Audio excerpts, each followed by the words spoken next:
Hey, church. Listen, we're in Nehemiah 3 and 4 this week because we're on week 3 of the wall.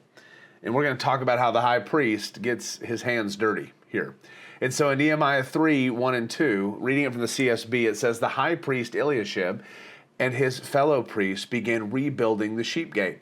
They dedicated it and installed its doors, and after building the wall to the Tower of the 100 and the Tower of Hananel, they dedicated it. And the men of Jericho built next to Eliashib, and next to them Zaccur, the son of Imri, built. Now, this is the very first move in the entire project, and notice who makes it. It's not the laborers, it's not the soldiers, it's the high priest.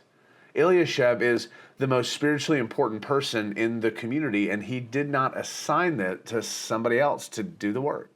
He picked up the stones, he swung the hammer, and when he was done, the men of Jericho built right next to him, and then Zaccur built next to him. And one man's willingness to show up unlocked an entire chain of people who followed his lead. Now, for us, one of the biggest lies that we believe is that calling and title mean that you get to direct from a distance. But the leaders God consistently uses are the ones who refuse to exempt themselves from the hard work.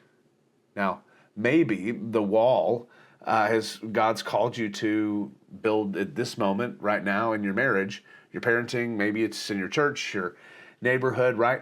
The question is not whether someone else should be doing it. The question is whether you're willing to be the one who goes first.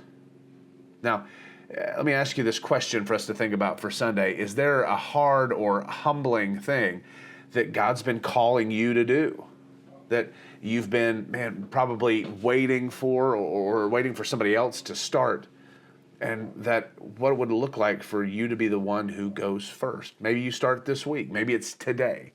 But what would that look like? Now, pick one specific thing, something you've been putting off or expecting somebody else to handle. We want you to do the first small piece of the work. Before you go to bed tonight, I want you to take the first step. You might be surprised at how many people there are waiting for somebody to go first. Starts with you.